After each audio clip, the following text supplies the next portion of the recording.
Anda masih bersama kami di Good Morning Indonesia, pemirsa. Pada bulan Maret, seluruh daerah di Indonesia ini sudah terkena dampak dari pandemi COVID-19. Peran pemerintah daerah pun menjadi penting dalam mencegah penyebaran COVID-19 di daerah. Seperti halnya sejumlah kegiatan pencegahan COVID-19 yang dilakukan pemerintah daerah Pasangkayu, Sulawesi Barat. Dan apa saja antisipasi yang sudah dilakukan pemerintah daerah Pasangkayu? Sudah hadir di studio kita Bupati Kabupaten Pasangkayu, Bapak Agus Ambojiwa, bersama dengan Ketua PKK dan juga Ketua PMI Kabupaten Pasangkayu, Ibu Herni. Selamat pagi, Pak Agus. Selamat pagi, Mbak. Selamat pagi, Bu Herni. Bagaimana, sehat? Alhamdulillah. Betul. Pak Agus, kita ingin bertanya terlebih dahulu. Sebenarnya untuk penyebaran COVID di daerah Pasangkayu sendiri saat ini sudah mencapai angka berapa, Pak? Tentu pertama Alhamdulillah pada detik ini Pasangkayu zero ya. Kami kemarin memang ada kasus 7, tapi Alhamdulillah sekarang udah pada sembuh semua. Memang yang pertama begitu Presiden mengumumkan bahwa COVID-19 ini adalah bencana nasional, tentu kami pemerintah daerah langsung mengambil langkah-langkah, melakukan rapat, mengundang semua komponen masyarakat, para pimpinan OPD, terus pemerintah, kepolisian, TNI, kejaksaan, lembaga-lembaga lainnya. Kita melakukan rapat, membentuk tim gugus, bagaimana persiapan kita dalam rangka mengantisipasi perkembangan COVID-19 ini. Nah, kami bentuk tim. Langkah pertama harus kita lakukan, memastikan karena daerah kami daerah perlintasan Trans Sulawesi, memastikan perbatasan itu harus dijaga ketat. Dibentuk tim, ditugaskan tim, setiap orang masuk harus diperiksa suhu tubuhnya, dia tujuannya kemana, mau kemana. Kalau dia tujuannya ke Pasangkayu, kita catat, kamu tinggal di mana di Pasangkayu. Begitu dia masuk di Pasangkayu, ya kami isolasi, dia nggak boleh keluar, dijaga oleh petugas, kamu nggak boleh berkeliaran kemana, sehingga perkembangan itu bisa kami atasi. Dan semua kepala desa dianjurkan untuk bagaimana setiap orang lalu lalang keluar masuk desanya harus diantisipasi, ditahu kamu kemana, kamu dari mana, dan desa lebih ketat lagi.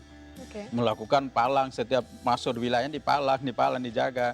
Ya Alhamdulillah dengan cara-cara seperti itulah ya tentu bisa kami atasi. Dan tentu antisipasi kedua mempersiapkan, pemerintah daerah mempersiapkan masker dibagi ke masyarakat, hand sanitizer, setiap rumah atau Ada pembagian gratis begitu ya, pembagian Pak? gratis, setiap rumah disuruh siapkan sabun, cuci tangan dan sebagainya. Ya itu langkah-langkah yang dilakukan oleh tim gugus. Tim gugus bekerja secara optimal, maksimal, tim kesehatan. Bagaimana peran kita memberi edukasi kepada masyarakat bahwa betapa berbahayanya penyakit ini, sehingga kita harus menyadarinya untuk segera mencegahnya. Gitu. Berarti sudah berapa lama tidak ada pencatatan kasus baru untuk Pasangkayu sendiri? Sebulan terakhir ini ya, kita setelah melakukan, setiap orang kan ada tanpa gejala, ada gejala, jadi kita catat siapa yang OPD, siapa yang orang tanpa gejala, semua kita. Dan kita tracking kalau yang tadinya sudah yang kena positif, kita tracking itu. Kita cari dia dari mana, berkenalan dengan siapa saja, kemana saja, kita cari sumbernya, diawasi, dijaga. Kita kalau dia positif, kita langsung antar ke rumah sakit. Kalau gejalanya tidak terlalu parah, kita isolasi di rumah dia. Berarti sudah ada pencegahan sejak awal dari pandemi ini belum terlalu menyebar ke Indonesia. Kalau untuk Ibu Herni sendiri, apa saja yang sudah dilakukan hingga saat ini sampai akhirnya ini Pasangkayu benar-benar mencatatkan 0-0 selama 1 bulan terakhir? Ya, Alhamdulillah kita punya masyarakat yang sangat luar biasa dan organisasi terutama ibu-ibu PKK. Kebetulan saya Ketua Tim Penggerak PKK, PMI dan BKMT juga FKPPI. Jadi ibu-ibu di sana sangat luar biasa dalam hal membantu pemerintah dalam mencegah COVID-19 ini. Upaya yang kami lakukan selama ini tentunya sosialisasi, gencar melakukan sosialisasi, baik itu secara langsung maupun tidak langsung melalui media. Di tempat kami itu yang aktif masyarakatnya mengikuti yaitu media sosial berupa Facebook dan WhatsApp. Kemudian juga pemasangan baliho-baliho di setiap desa dan kecamatan. Jadi kami memasang baliho, kemudian menyebar selebaran-selebaran dan menempel stiker-stiker tentang prosedur kesehatan pencegahan COVID. Itu yang kami lakukan. Kemudian tahap kedua kami juga melakukan pembagian masker secara gratis. Nah, kita ketahui bersama bahwa awal penyebaran COVID itu masker sangat sulit kita dapatkan. Jadi langka. Ya, jadi langka, dan kalaupun ada itu harganya ya lumayan mahal. Jadi kami mencoba mencari alternatif dengan cara menjahit kain masker sendiri. Untuk memproduksi masker kalau di satu tempat itu kira-kira memakan waktu yang cukup lama. Jadi kami mensiasati dengan membagi kain ke ibu-ibu tim penggerak PKK. Kebetulan PKK ini organisasi yang pengurusannya sangat lengkap ya, mulai dari pusat, provinsi, kemudian kabupaten, dan desa, dan sampai ke jajaran dusun. Jadi setiap pengurus PKK baik desa, kabupaten itu kami bagikan kain untuk dibuat masker sendiri. Kemudian langkah selanjutnya, selain pembagian masker, kami juga menghimbau untuk setiap rumah harus siap dengan sarana cuci tangan pakai sabun. Walaupun itu dibuat dengan sangat sederhana, misalnya dari jerigen bekas, bekas galon, dikasih keran air ya, biar bisa digunakan. Kemudian langkah lain yaitu karena COVID ini lumayan panjang waktunya ya, dan kita dibatasi untuk keluar rumah. Jadi dari kami ada satu program yaitu pemanfaatan pekarangan. Di pekarangan itulah masyarakat bisa menanam sayuran, buah, kemudian melihara ternak yang bisa dikonsumsi dalam jangka pendek. Jadi dari situlah kita bisa mendekatkan pasar ke rumah masing-masing, tidak perlu harus ke pasar, sehingga di sana kita bisa bertemu dengan orang banyak. Disinilah selain itu juga bisa menghemat ekonomi keluarga yang kondisi seperti ini kan, masyarakat di sana yang rata-rata harus keluar rumah baru bisa mendapatkan kebutuhan sehari-harinya. Betul, jadi selama walaupun di rumah saja tetap diajarkan untuk kreativitas dan juga bisa mencari nafkah dari dalam rumah. Nah, baik, Pak Agus, walaupun tidak ada pencatatan kasus positif, tapi tentunya COVID ini memberikan dampak dalam sektor ekonomi. Apa saja dampak yang sangat dirasakan untuk daerah Pasangkayu sendiri? Ya, kalau kita lihat ya dampak ekonominya sangat luar biasa. Saya setelah melihat perkembangan COVID ini, kita tidak tahu pasti kapan berakhirnya, maka saya melakukan rapat koordinasi dengan seluruh jajaran pemerintahan saya, termasuk kepala desa. Saya sampaikan kepada kepala desa, kita tidak tahu apakah 1-2 bulan ini masih ada uang beredar atau tidak, atau bahan pangan ke depan masih ada atau tidak. Nah, olehnya itu bagaimana langkah kita mencegah, jangan sampai masyarakat kita kelaparan, jangan sampai uang sudah tidak ada beredar. Nah, bagaimana memastikan setiap desa itu ada lahan kosongnya, dipastikan ditanami jangka pendek. Apakah sayur-sayuran, pisang, tanaman-tanaman singkong dan sebagainya, kita pastikan itu harus ditanami, mengantisipasi. Dan kedua, jangan royal belanja uang. Jadi berhemat seperti itu. Sekarang harus menyimpan uang semaksimal mungkin, jangan sampai, kan kita tidak tahu apa masih ada uang beredar atau tidak. Dengan kondisi kegiatan kan nggak ada jalan lagi, aktivitas proyek dan sebagainya kan sudah nggak jalan. Nah, makanya perputaran uang sudah pasti tidak akan ada. Tapi dengan antisipasi masyarakat yang begitu baik, mereka paham bahwa kita tidak boleh loyal belanja. Nah, kita ekonomi tetap jalan, pasar kita tetap buka, tapi dengan tetap menjaga protokol kesehatan. Nah, itu tadi sehingga saya ingin katakan bahwa harus setiap desa memastikan kalian tumbuh sendiri ekonominya. Dengan cara tadi harus mempersiapkan diri, menanam tanaman-tanaman yang kita bisa konsumsi. Untuk mayoritas warga sendiri, untuk Pasangkayu ini mata pencahariannya apa, Pak, boleh? Kita rata-rata sektor pertanian dan perikanan. Oke. Ya. Dan itu terdampak cukup besar karena memang mereka tidak dianjurkan untuk keluar rumah beberapa bulan terakhir ya? Iya, memang dampak secara fatal tidak terlalu terasa di desa. Itu kan ekonomi masih masih bisa hidup, masih bisa bergeliat kan. Tidak kayak di kota ya, karena perputaran ekonomi dengan di desa kan kita terbatasi, tidak terlalu banyak masyarakat, artinya ekonomi di desa bisa berjalan. Pasar-pasar juga dengan tetap menjaga distancing tadi, menjaga jarak, jadi tidak terlalu berdampak yang sangat besar sekali sama dengan di kota kayak Jakarta ini ya. Baik, dan tadi saya cukup menarik bahwa ternyata warga Pasangkayu ini juga diajarkan untuk bisa kreatif di tengah pandemi. Ibu Erni, saya tertarik ketika harus membuat itu tadi, masker sendiri. Iya. Itu berapa lama, apakah ada pelatihan sebelumnya? Karena tentunya pandemi ini kan dadakan juga gitu terjadi. Iya. Kalau maskernya kan pembuatannya sangat sederhana. Di televisi pun banyak kita lihat tutorial bagaimana memproduksi masker sendiri. Jadi ya sebagian besar ibu-ibu bisa lah menjahit. Walaupun bukan latar belakang bisa menjahit, tapi karena dengan tutorial yang bisa dilihat secara langsung dan teman-teman bisa membagi. Itu apakah dijadikan lahan untuk mencari keuntungan juga seperti dijual ke daerah luar Pasangkayu? Kalau kami sih masih sebatas untuk kebutuhan di desa masing-masing. Paling tidak masyarakat tidak beralasan lagi kami mau pakai masker tapi maskernya tidak ada. Makanya kami bagikan secara gratis.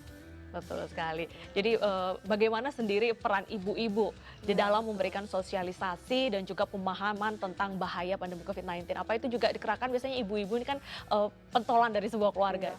Jadi kami itu sangat luar biasa ibu-ibunya di sana. Bahkan di pos-pos penjagaan ibu-ibu turut serta. Jadi diatur waktunya, hari ini siapa yang jaga.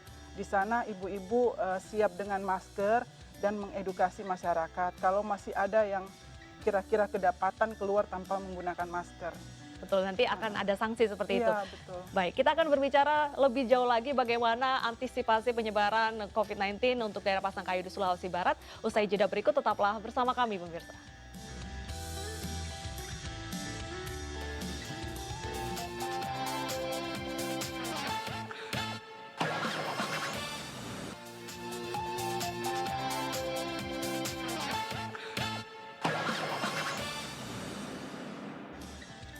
Anda masih bersama kami di Good Morning Indonesia pemirsa. Kita akan berbincang kembali seputar bagaimana pencegahan penyebaran pandemi COVID-19 untuk Kabupaten Pasangkayu. Saya ke Pak Agus, dalam 1 bulan terakhir tidak ada pencatatan kasus. Lalu bagaimana kebijakan pemerintah untuk pendatang? Karena tadi disebutkan juga Pasangkayu ini berada di daerah perbatasan trans ya Pak ya?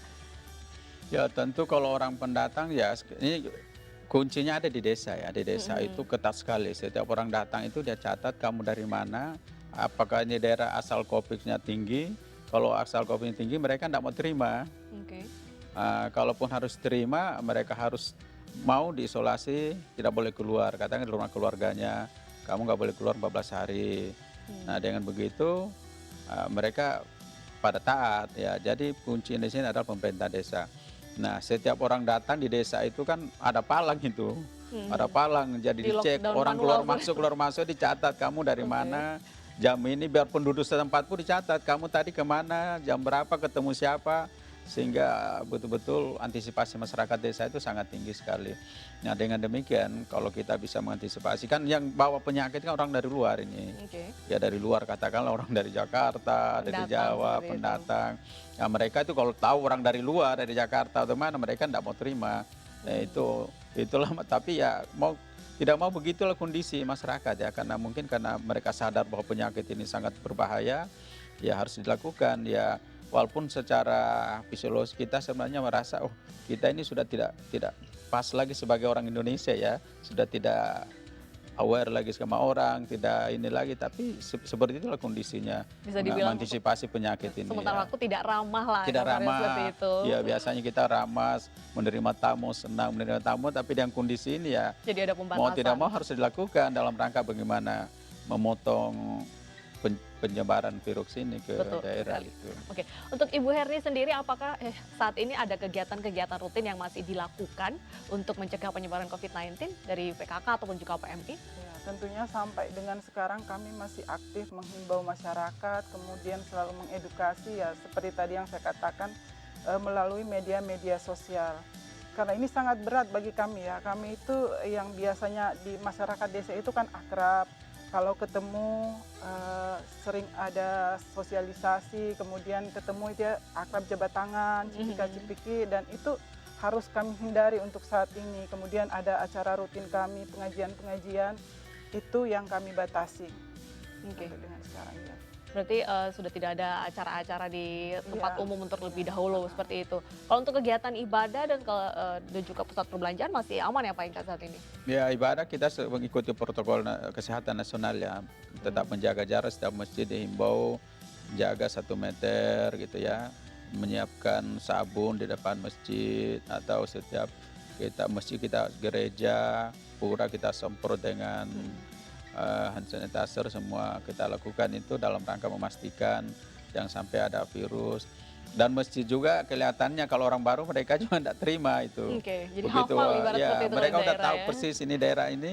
Kalau ada orang baru, mereka bilang minta maaf. Sementara kami tidak terima orang baru dulu Oke. salatnya di sini. Ya itulah kondisi. Yang kondisi yang tidak bisa dihindari dalam rangka mengantisipasi jangan, karena kebetulan kita sudah zero ini.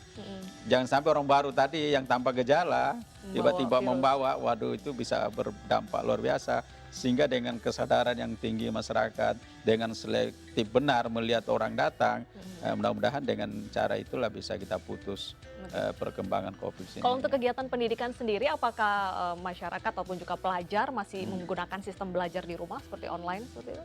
Sampai hari ini belum ya. Kemarin sekolah sudah mulai dibuka untuk mengambil tes saja, tes. Karena sekarang kan udah musim semester ya. Jadi ngambil tesnya, setelah ngambil tes pulang ke rumah, di rumah belajarnya baru bagaimana sistem gurunya mengedukasi. Apakah kita kalau bicara tentang pakai teknologi kan tidak semua belum bisa pakai Zoom atau apa ya. Ya mungkin soalnya diantar atau bagaimana, saya belum tahu persis, tapi yang pasti masih sekolahnya di rumah belum berani Karena cukup riskan orang juga kalau tuanya menyuruh anaknya sekolah. Kita pun belum berani ya, apalagi anak kecil itu ya, risikonya sangat besar sekali. Betul. Nah, salah satu dampak yang dirasakan dengan adanya pandemi COVID-19 ini kalau di ibu kota DKI Jakarta adalah kurangnya pasokan donor darah. Kalau untuk di Kabupaten Pasangkayu sendiri, apakah PMI juga mengalami hal seperti itu, Ibu? Iya betul. Jadi biasa kami itu kalau membutuhkan darah ya kami sebar. Jadi alat penyebaran informasi kita utama di media sosial.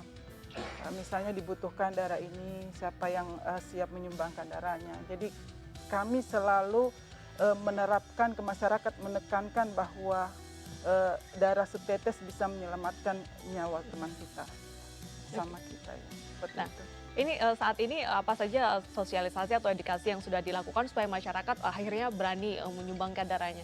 Ya seperti tadi saya katakan, tentunya memberi mereka pemahaman bahwa kita harus berbuat sebaik mungkin, walaupun itu nilainya kecil, tapi kalau kita bermanfaat untuk orang lain, insya Allah akan menjadi tabungan akhirat kita. Jadi kami selalu melakukan pendekatan-pendekatan melalui agama ya. Jadi ditekan, alhamdulillah masyarakat kita masih mendengar himbauan-himbauan dari kita. Betul. Jadi ada pelibatan tokoh masyarakat juga untuk memberikan edukasi. Nah, ini bagaimana Pak dalam pandemi corona ini pelibatan tokoh masyarakat dalam memberikan pemahaman bahaya COVID? Ya, kita harus selalu melibatkan seluruh elemen masyarakat, tokoh pemuda, tokoh agama, semua elemen harus terlibat. Ini tidak boleh hanya kerja pemerintah saja. Kalau kita cuma pemerintah bekerja, pasti nggak mungkin ya. Sehingga semua elemen itu harus terlibat, harus paham bagaimana prosedur kesehatan kita lakukan dalam rangka memutus COVID ini, bagaimana memberi edukasi masyarakat, bagaimana memberi pemahaman. Nah, inilah perannya tokoh masyarakat, tokoh agama, tokoh pemuda, pemerintah, khususnya di desa itu Babinsa, Babinkantimas itu Semua mereka dilibatkan. proaktif, kepala dusun, kepala desa proaktif. Setiap saat harus diberi pemahaman masyarakat bahwa ini belum kita tahu kapan berakhirnya. Apakah 1 tahun, 2 tahun sebelum kita dapatkan vaksinnya, kita tidak tahu kapan berakhir. Nah, untuk mengakhirinya tergantung dari kita sendiri. Kalau kita sadar tentang betapa berbahayanya penyakit ini, ya mari kita menjaga diri kita, menjaga anjuran pemerintah, menjaga prosedur kesehatan yang sudah diatur. Nah, kalau kita lakukan secara otomatis itu bisa kita kendalikan penyakit ini. Oke, tadi Bapak menyebutkan bahwa kita tidak tahu kapan sebenarnya corona ini akan mereda. Lalu bagaimana untuk bantuan sosial kepada masyarakat yang mungkin berada di golongan ekonomi menengah ke bawah? Apakah itu juga rutin diberikan setiap bulan seperti itu, Pak? Ya, kita sudah ada bantuan, ada namanya bantuan dari pusat ya, ada namanya PKH, ada bantuan langsung tunai, ada BLT desa, terus ada juga pemerintah daerah juga menyiapkan bantuan sembako, provinsi juga menyiapkan bantuan sembako. Itu sudah dilakukan, ya kami pastikan kepala desa untuk memastikan supaya jangan terjadi hiruk pikuk seperti apa yang kita lihat televisi. Kepala desa harus rapat benar dengan seluruh tokoh masyarakat, libatkan Babinsa, Babin Katimas, kepala dusun, undang tokoh masyarakat rapat memastikan siapa yang pas bisa menerima ini supaya jangan ribut. Kan ini ada beberapa poin bantuan ini.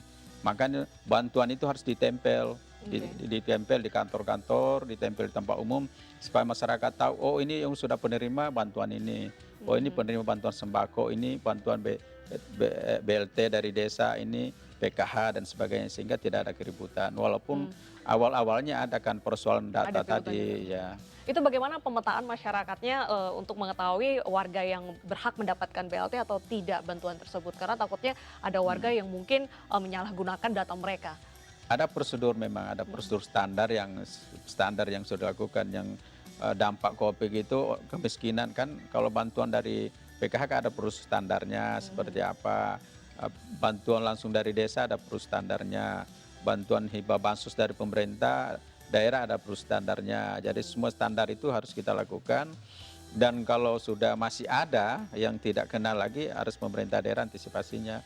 Di peran kepolisian juga saya lihat di sini, kalau masih ada lagi yang belum dapat lagi, ada juga sembako disiapkan kepolisian. Jadi peran polisi juga sini sangat besar sekali. Jadi TNI juga melibatkan banyak demikian, TNI juga ikut. Jadi semua elemen ini kompak bekerja sama untuk bagaimana agar masyarakat itu bisa diatasi dengan baik.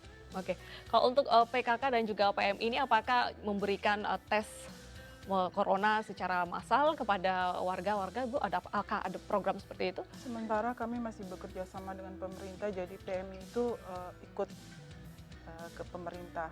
Kemudian untuk sembako tadi kami juga mencari donatur-donatur ya, ke perusahaan-perusahaan yang sukarela menyumbang, jadi kami juga ikut berpartisipasi di situ. Oke, Ibu tadi selain ada kegiatan untuk membuat masker secara gratis, adakah program lainnya yang untuk memberdayakan masyarakat yang saat ini mungkin mereka tidak bisa mencari nafkah terlebih dahulu dan bisa dilakukan di rumah seperti itu? Ya, seperti tadi yang saya katakan dengan pemanfaatan pekarangan ya. Jadi Mas, ya? program kami itu menitik beratkan pada pemanfaatan pekarangan. Jadi ibu-ibu, keluarga bisa terpenuhi gizinya, karena kita ketahui bersama bahwa salah satu pencegah COVID ini yaitu sistem imun tubuh yang kuat. Bagaimana mendapatkan sumber gizi itu yang kita bisa dapatkan di sekitar halaman rumah kita sendiri, yang tidak begitu banyak tinggi resikonya ya berinteraksi dengan orang luar. Dan kita peroleh secara gratis, tidak memerlukan lagi kita mengeluarkan uang lagi untuk membeli. Itu apakah nanti hasil dari pekarangan tersebut hanya untuk kehidupan sehari-hari atau diajarkan juga untuk dijual seperti menggunakan sistem online yang banyak dilakukan masyarakat saat ini?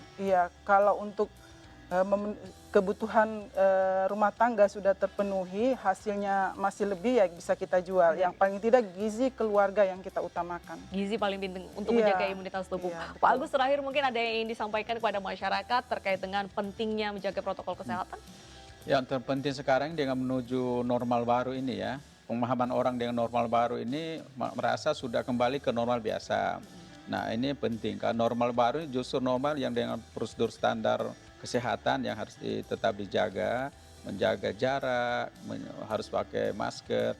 Saya menghimbau kepada seluruh masyarakat, khususnya masyarakat Pasangkayu, harus taat dengan kebijakan yang telah diputuskan oleh pemerintah pusat. Bagaimana kita memastikan setiap keluar rumah harus pakai masker, menjaga jarak, mencuci tangan. Kalaupun kita beribadah tetap menjaga jarak. Maka dengan seperti itu, dan kita tetap mengontrol orang keluar masuk di posko itu harus tetap dijaga. Orang masuk Pasangkayu diikuti, kamu tinggal di mana, nggak boleh keluar 14 hari. Begitupun di desa, orang keluar masuk desanya harus ditahu di persis, kamu hari ini kemana, tujuan kemana, setelah pulang ketemu dengan siapa, didata lagi, sehingga semua bisa dikontrol. Mudah-mudahan dengan pendekatan-pendekatan seperti itu, pemahaman yang edukasi tentang begitu berbahayanya penyakit ini, masyarakat dengan sendirinya akan menyadari, jangan sampai merasa normal baru ini dianggap sesuatu yang sudah bebas, itu yang berisiko. Kita takutnya gelombang kedua ini, sehingga saya katakan masyarakat kita hati-hati, gelombang kedua ini bisa lebih berbahaya lagi dampaknya kalau kita tidak sadar sepenuhnya. Berarti bisa dibilang Kabupaten Pasangkayu ini sudah siap memasuki fase new normal dengan sejumlah antisipasi yang tadi Bapak Agus sudah sebutkan bersama Ibu Herni juga. Terima kasih atas waktunya Bapak Agus dan juga Ibu Herni. Terima kasih sudah bergabung bersama kami di Good Morning Indonesia dan semoga pencatatan kasus nol ini akan terus terjadi dan tidak ada penambahan kasus ke depannya. Baik, benar pemirsa, kita akan hadir dengan informasi lainnya usai jeda. Tetaplah bersama kami di Good Morning Indonesia.